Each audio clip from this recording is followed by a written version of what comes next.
You ask Tiger to calculate. This deals with linear inequalities with one unknown. The final result is g greater than -1. Let's solve it step by step. Group all g terms on the left side of the inequality. Add 7g to both sides.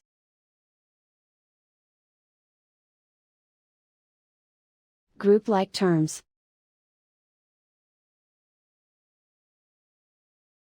Simplify the arithmetic.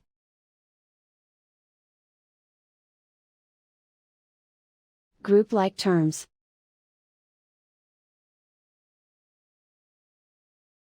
Simplify the arithmetic.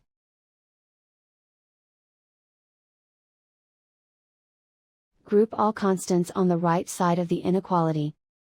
Subtract 4 from both sides.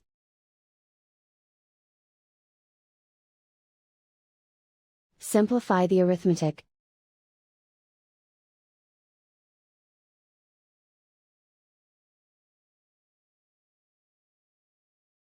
Plot the solution on a coordinate grid.